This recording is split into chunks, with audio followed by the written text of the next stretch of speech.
आपके अंधभक्त, आपकी पार्टी के नेता वो क्या प्रचारित कर रहे हैं? वो ईरान के खिलाफ बोल रहे हैं। उस ईरान के खिलाफ जो आपका कई संकट के वक्त में साथ दे चुका है, जो आपका परंपरागत मित्र है। आपके चेले ये नहीं बोल रहे हैं? आपके अंधभक्त ये नहीं बता रहे हैं कि 71 में अमेरिका पाकिस्तान के साथ खड़ा था, और एक मौके पे नहीं, कई मौके पे पाकिस्तान के साथ खड़ा था। 1994 में जब organisation of Islamic countries Kashmir के मसले पे हमारे खिलाफ थे, भारत के खिलाफ थे, कौन साथ खड़ा था? ईरान खड़ा था आपके साथ। भारत के प्रधानमंत्री नरेंद्र मोदी की छवि पूरी दुनिया में ही खीखी और जबरन गले पड़ने वाले प्रधानमंत्री के रूप में बन चुकी है। कभी किसी का जबरन हाथ पकड़ लेते हैं, वो हाथ छुड़ाता रहता है, जबरदस्ती हंसते रहते हैं प्रधानमंत्री जी, और इस कमजोरी का फायदा दुनिया के तमाम देश उठाते हैं, उनकी झूठे तारीफें कर देते हैं, एक आध मेडल गले में डाल देते हैं, और जो कुछ भी उनकी मर्जी होती है भारत के हितों के विरोध में जाकर वो समझौता करा लेते हैं प्रधानमंत्री जी से। क्या ये ठीक है? अभी कुछ दिनों पहले भारत के प्रधानमंत्री ने इजराइल की यात्रा की, और उस वक्त यात्रा की जब पूरी दुनिया में बहस चल रही थी कि अमेरिका और इजराइल मिलकर ईरान पर हमला कर सकते हैं। भारत के प्रधानमंत्री की यात्रा टाली जा सकती थी, क्योंकि अखबारों में अब खबरें आ रही हैं कि एक हफ्ते पहले से ही तैयारी थी इस हमले की। लेकिन प्रधानमंत्री को धोखे में रखकर इजराइल की यात्रा कराई गई।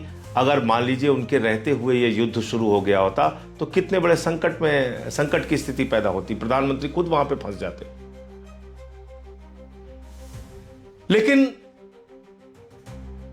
अभी जो मौजूदा हालात हैं पूरी दुनिया के, जब यह कहा जा रहा है कि दुनिया अब तीसरे विश्व युद्ध की तरफ बढ़ रही है, ऐसे समय में भारत के प्रधानमंत्री की खामोशी 1000 सवाल पैदा करती है। आप अपने आप को विश्व गुरु कहते हैं नरेंद्र मोदी जी, और विश्व में हो रही घटनाओं पर आप खामोश रहेंगे, चुप रहेंगे, कुछ नहीं बोलेंगे?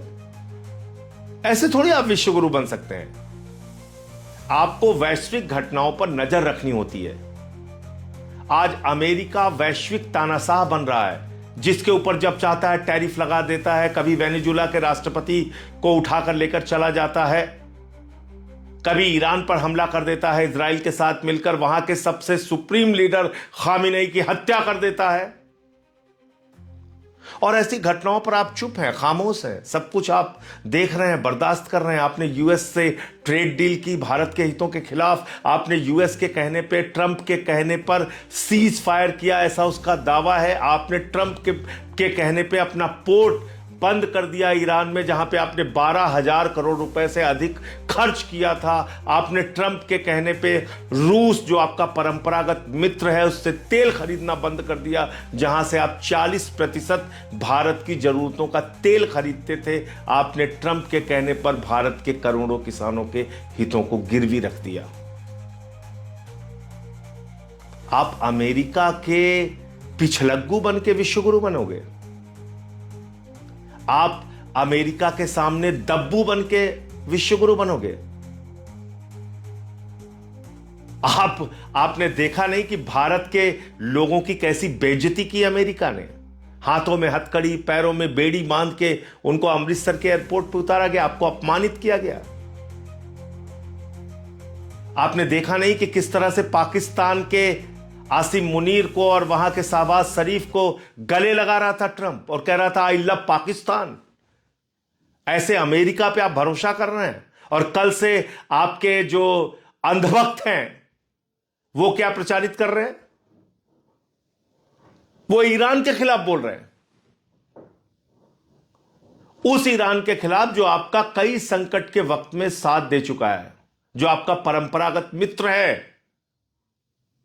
आपके अंधभक्त, आपकी पार्टी के लोग ये कह रहे हैं कि 65 और 71 में ईरान ने पाकिस्तान का साथ दिया था।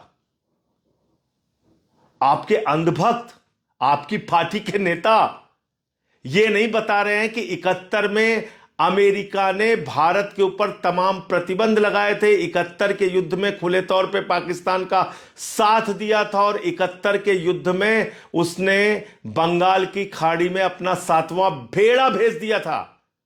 उस वक्त रूस ने आपका साथ दिया था। आपके चेले ये नहीं बोल रहे हैं? आपके अंधभक्त ये नहीं बता रहे कि 71 में अमेरिका पाकिस्तान के साथ खड़ा था, और एक मौके पे नहीं, कई मौके पे पाकिस्तान के साथ खड़ा था।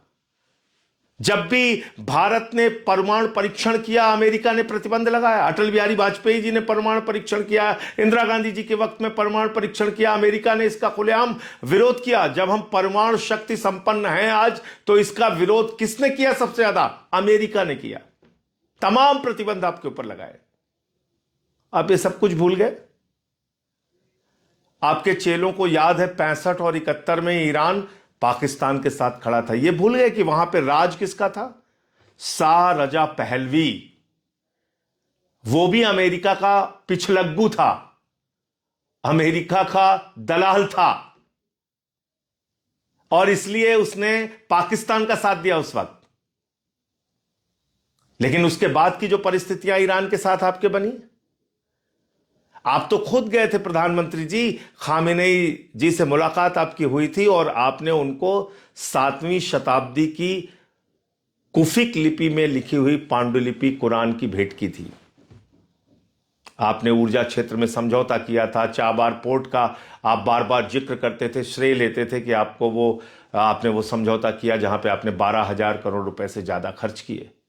1994 में जब organisation of Islamic countries Kashmir के मसले पे हमारे खिलाफ थे, भारत के खिलाफ थे, कौन साथ खड़ा था? ईरान खड़ा था आपके साथ। भूल गए आप? आपको रुपए में तेल दिया ईरान ने, भूल गए आप? 60,000 करोड़ रुपए आपसे ईरान ने कहा कि आप अपनी अर्थव्यवस्था को सुधारिए, बाद में ये पैसा आप हमें दे दीजिएगा, जो उनका बकाया था।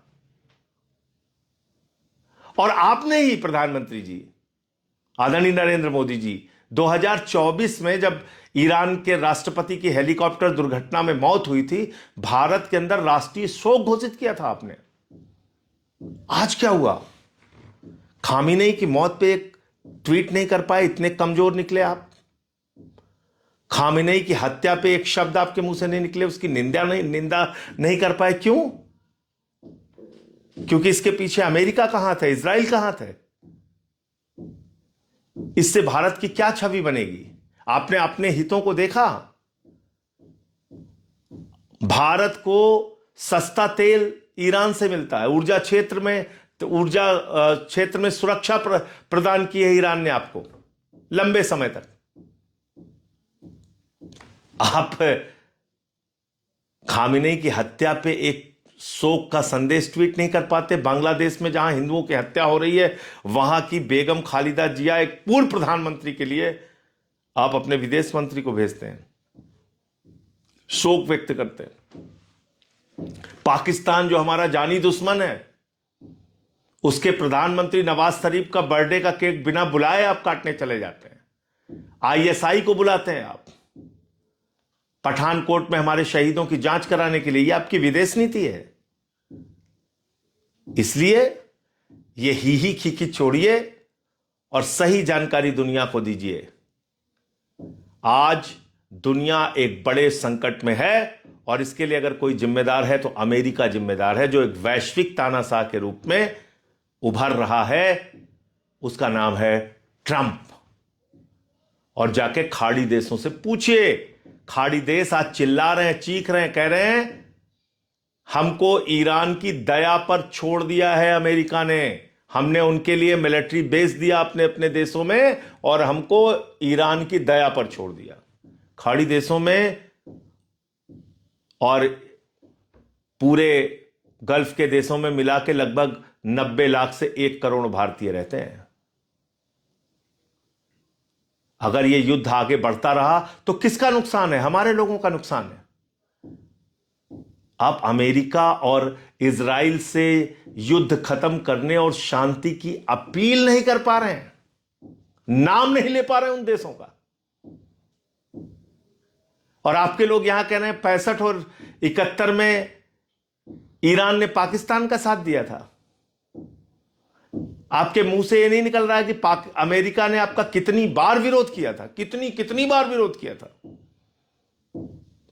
तो इसलिए विदेश नीति को मजाक नीति मत बनाइए। विदेश नीति को ही खीखी और जबरन गले पड़ने की नीति मत बनाइए।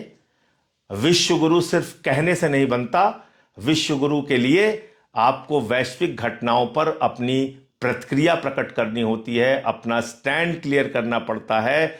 इसलिए मैं बार बार कहता हूं, आप विश्व गुरु नहीं, गुरु घंटाल हो प्रधानमंत्री जी। और आपका जो आचरण ऐसे वक्त में है, आपकी खामोशी और जिस तरह से आप अमेरिका के आगे लगातार झुकते जा रहे हो, अमेरिका से आपने एप्स्टीन फाइल के दबाव में, अडानी को मिले सम्मन के दबाव में एक ट्रेड डील की जो भारत के हितों के खिलाफ है। आपने अमेरिका और इजराइल के साथ ऐसे वक्त में खड़े होने का काम किया जिससे भारत को महंगे तेल का खामियाजा भुगतना पड़ सकता है, जिसका नुकसान देश के लोगों को होगा।